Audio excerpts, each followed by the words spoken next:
Pues vamos a comenzar con una introducción sobre este tema que nos hará el doctor, el psicólogo Fernando Beltrán. Adelante. Hola, ¿qué tal? Muchas gracias por la invitación, por estar aquí con ustedes y compartir con la doctora Sumano este intercambio de información que va a ser muy útil para introducir a este trabajo con adolescentes. Siempre se ha tenido de bandera que hay que trabajar con los adolescentes y todo el mundo quiere trabajar con las y los adolescentes y muchas veces tienen muchas confusiones de qué estamos hablando de las adolescentes. Muchos los confunden con los jóvenes, incluso hasta con las cifras y los datos, los grupos de edad los manejan a veces de tal manera que se confunden. Y yo creo que hay que tener bien claro que la adolescencia es una etapa después de la infancia y que te prepara para una vida adulta. Y que la confusión siempre que se tiene es de que algunos dicen que adolescentes es adolecer y hay que sacarnos esa idea, sino que adolescencia significa adolecer, pero es de crecer, de que hacia el futuro y no que adolece de algo, y eso hay que tener mucho cuidado. Y hablar de los jóvenes, obviamente de jóvenes son situaciones políticas que ya se deciden cómo se tienen que estar haciendo. Pero la etapa de la adolescencia, que es el periodo de edad de los 10 a los 19 años, tiene un sustento psicológico basado en un inicio en la parte de la pubertad y que esto es lo que va determinando los procesos en que se dan en la adolescencia, que son fenómenos o desarrollos psicosociales que se fundamentan en un proceso biológico.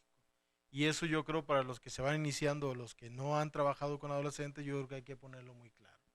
Pero así como todos se preguntarán quiénes son los adolescentes, de quiénes estamos hablando, cuántos son, a qué derecho tienen en la parte de la salud, yo creo que es muy importante ver que siempre hablamos de una salud integral del adolescente que es biopsicosocial. Pero ¿cuál es la realidad de esa salud integral en el país? Ustedes seguramente lo han visto por todos lados, que hablar de adolescentes siempre hablan de salud sexual y reproductiva. Y casi todo mundo les apasiona y les fascina y se preparan para tratar asuntos de salud sexual y reproductiva en la adolescencia. Pero el adolescente no nada más es eso. Yo creo que aquí tuvo mucho que ver por los estigmas y toda la presión de que la moralina de la sociedad mexicana ha tenido mucho que ver por la parte de la sexualidad, el inicio de la vida sexual, el embarazo no planificado. Ha sido el interés y creo que había mucho que trabajar y creo que se ha trabajado muchísimo. Pero aunque se han creado instancias para trabajar en salud del adolescente, salud integral, todavía hay muchos vacíos, ¿no? Yo quisiera que antes de continuar con todo esto, nos ubicáramos en lo que va a ser qué población estamos hablando, de cuántos estamos hablando, a qué nos estamos refiriendo con adolescentes para poder, para poder estar en ese mecanismo. Si ustedes se dan cuenta, estamos viendo que en México, en México cuenta con alrededor de 22 millones de personas entre los 10 y los 19 años de edad, los cuales representan el 19.6% de la población total. Entre ellos, 11 millones tienen 15 a 19 años, que es lo que está llegando a suceder, ¿no?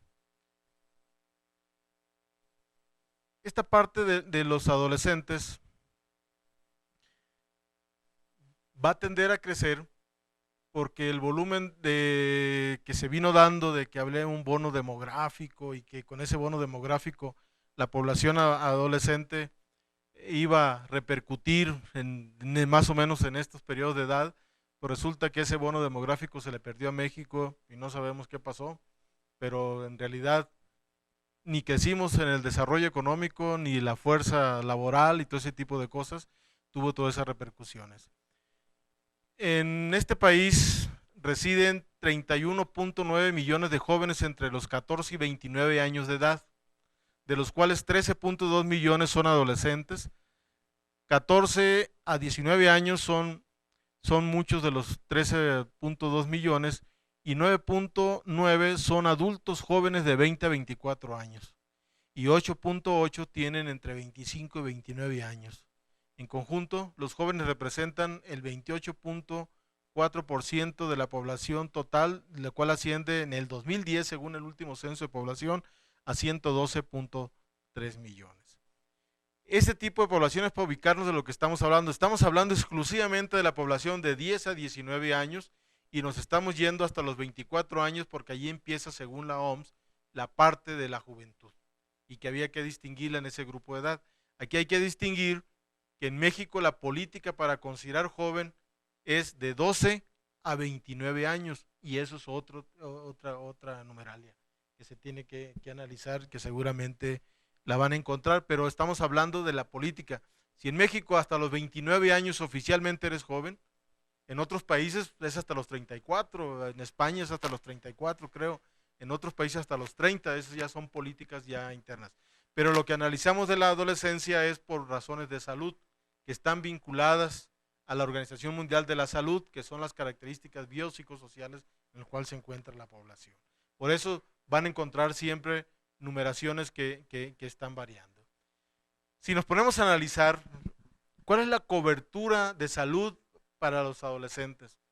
Si nos ponemos a analizar, ¿cuáles son el porcentaje de jóvenes entre 12 y 29 años por género que tienen acceso a los servicios de salud?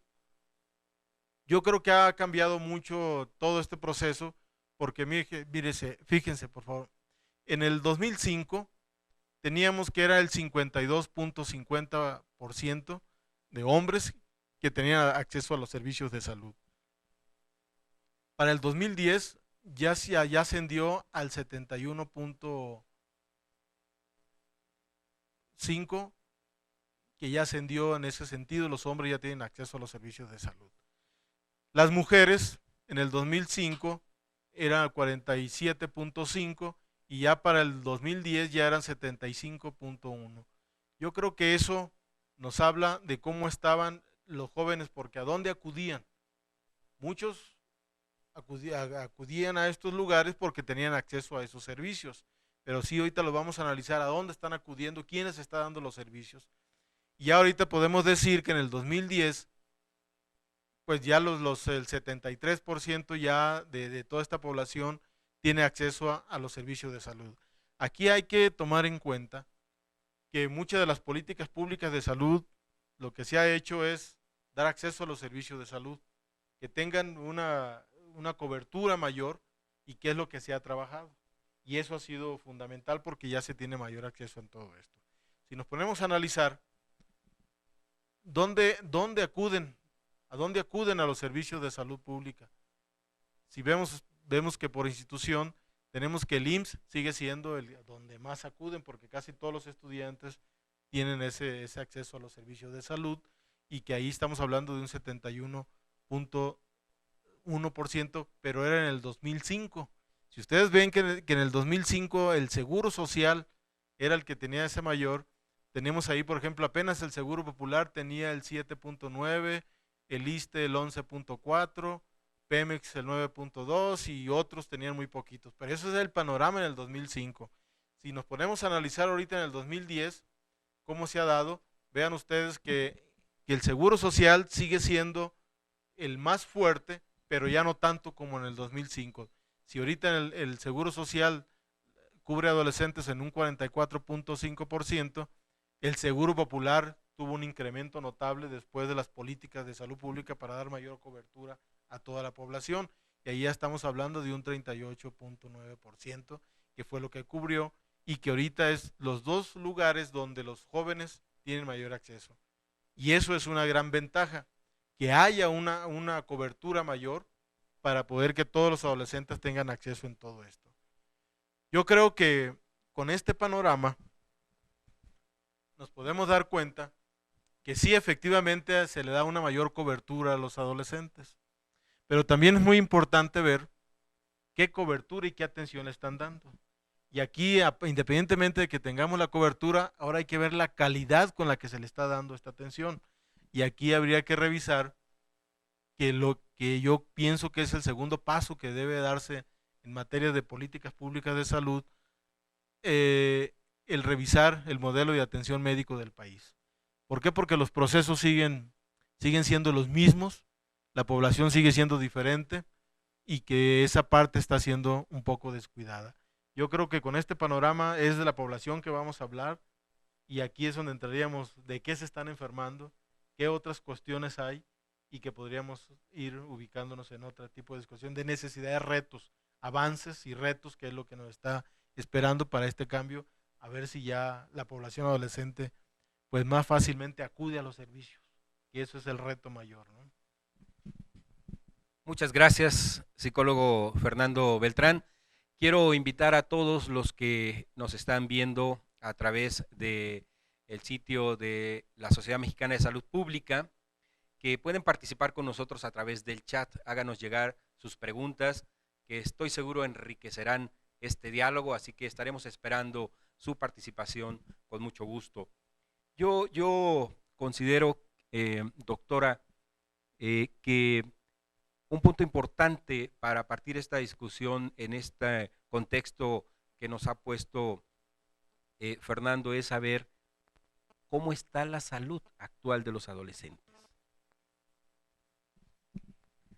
Bueno, pues el adolescente es un momento de la vida en que no se enferman tan fácilmente.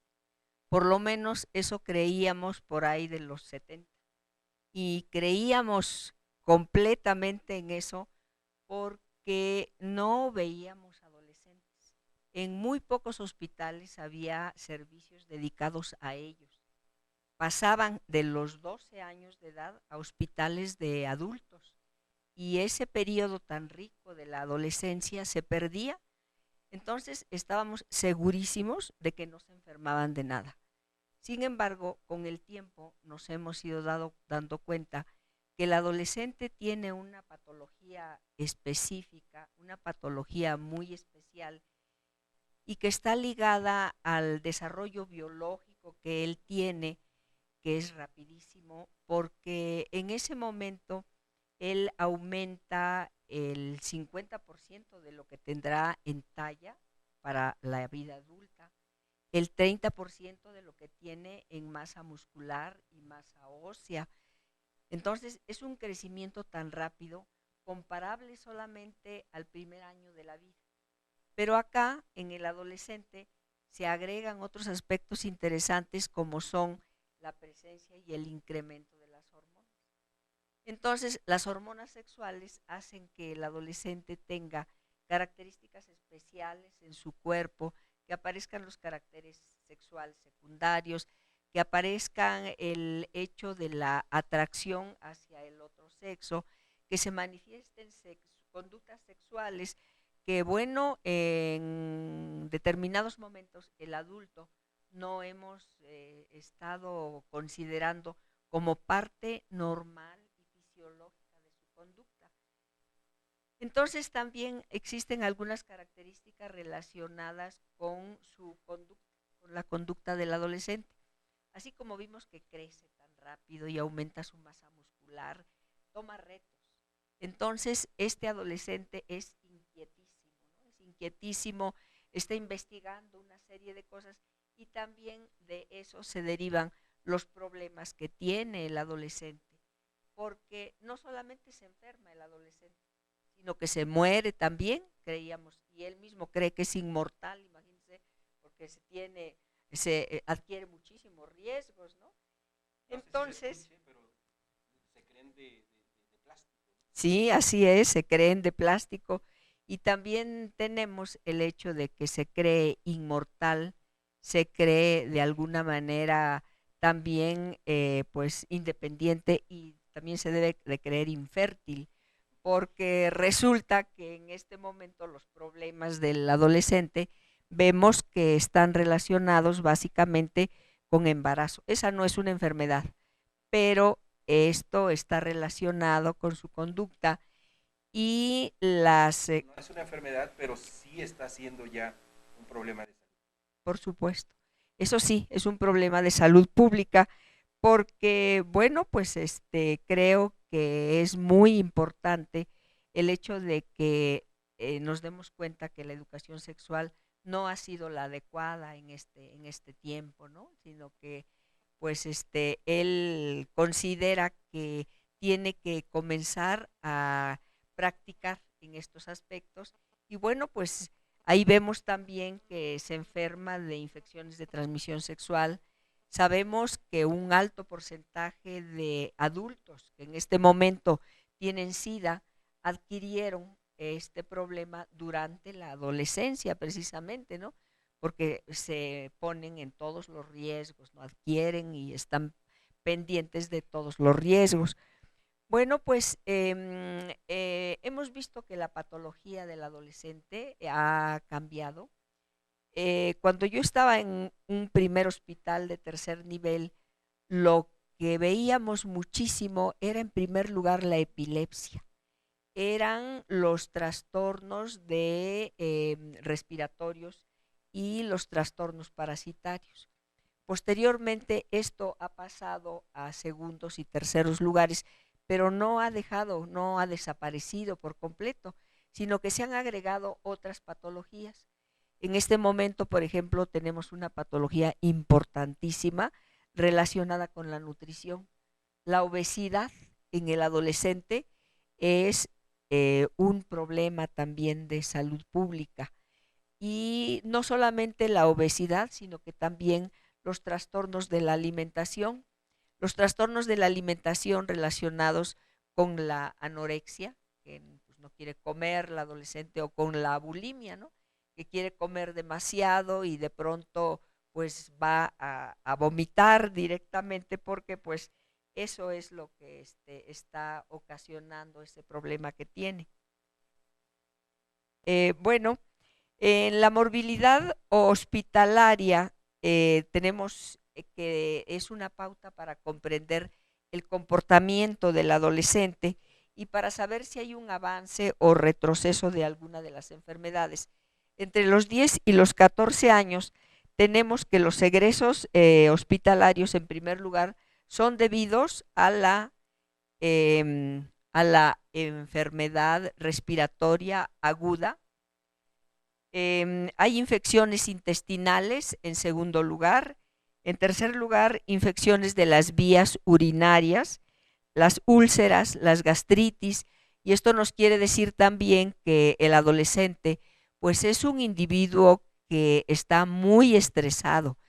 A nosotros nos parece que es un chico que no tiene mayores problemas, pero en realidad el estrés que sufre el adolescente es muy grande, de ahí las consecuencias relacionadas con las gastritis. En los servicios de emergencia, en urgencias de los hospitales, nos llegan muchos adolescentes con intento de suicidio. Y cuando les preguntamos que a qué se debe que se hayan agredido en esa forma, nos dicen que porque pues terminaron con la novia, que porque reprobaron. Y bueno, a los adultos nos da la impresión de que son cosas que no deberían haberlo llevado a tomar esa decisión, pero eso es nuestro pensamiento de adulto. El pensamiento de ellos y la situación de ellos es estresante en estos momentos. ¿Cómo que te va a dejar tu novia en un momento en que tú la estás idolatrando y la subiste, le bajaste, mejor dicho, el cielo y las estrellas, y de repente pues que ya no te quiere, ¿no? Pues entonces está justificadísimo que él pueda angustiarse de esa manera.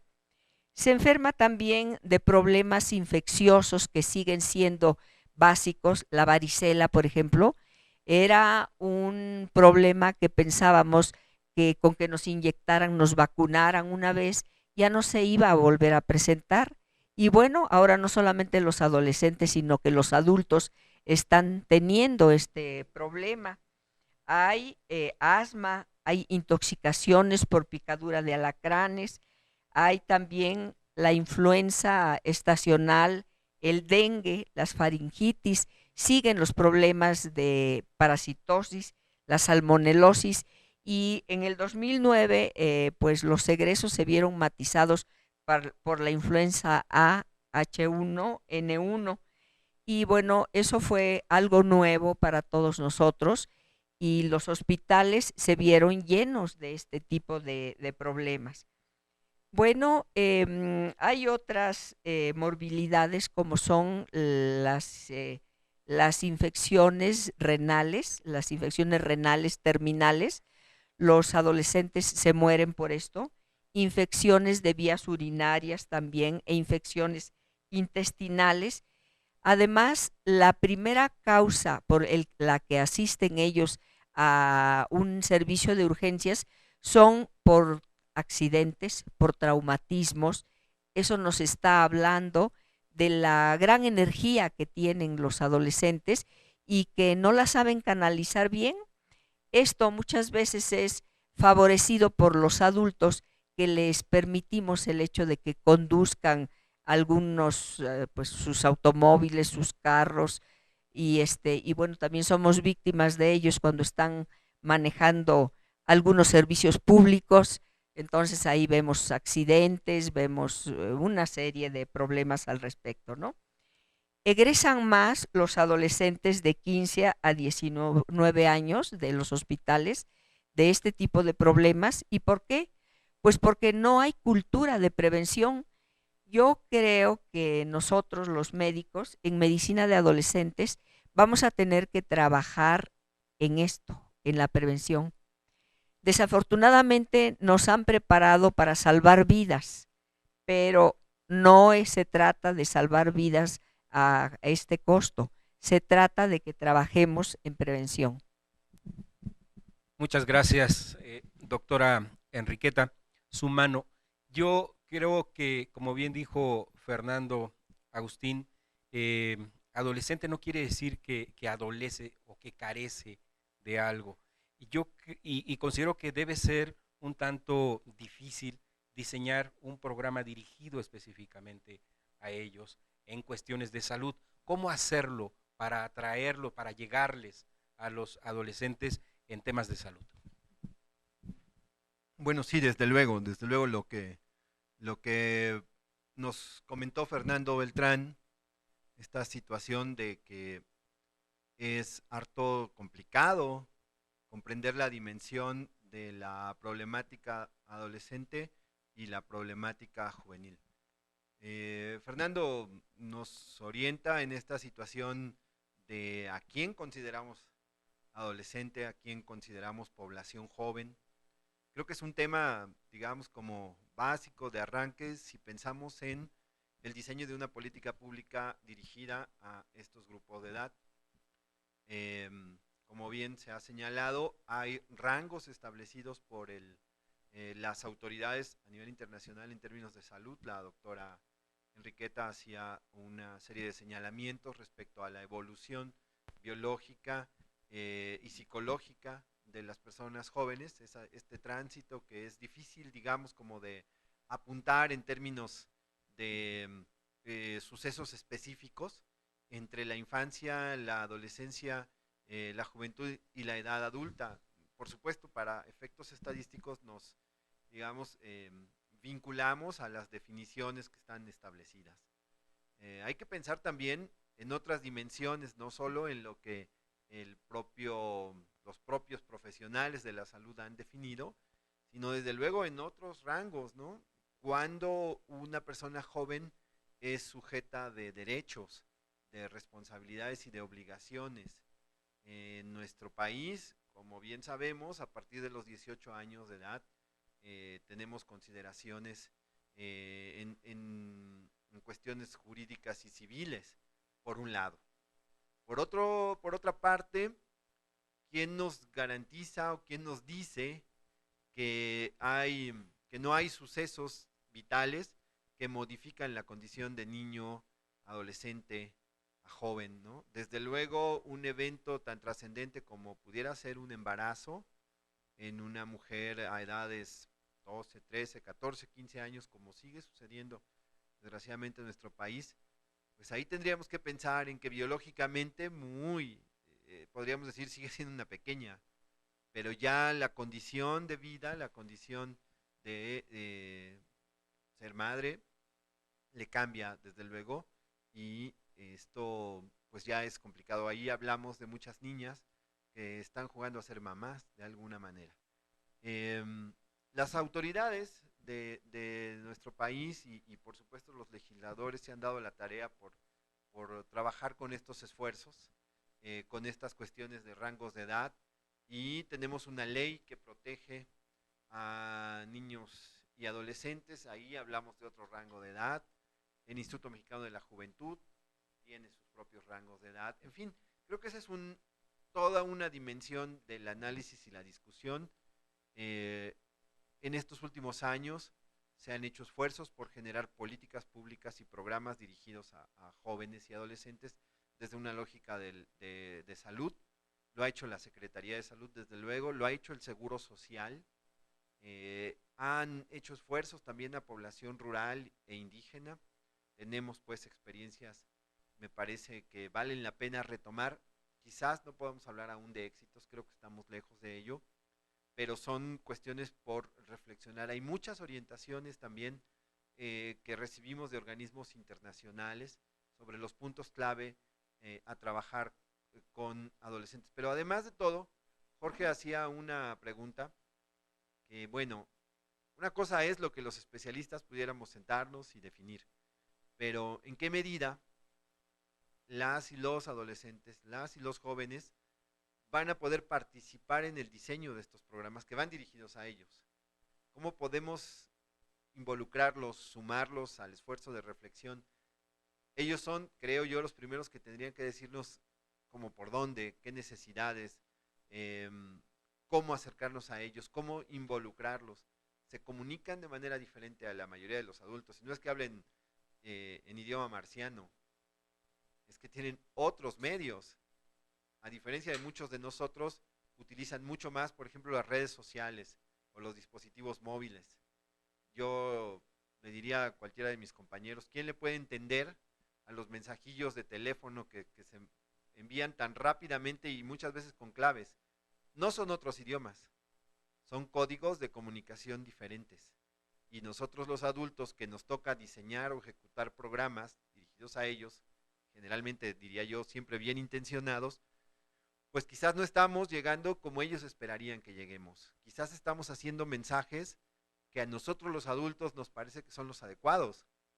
Y yo no dudaría de la calidad de los contenidos y que están sustentados en cuestiones de orden científico bien atinados.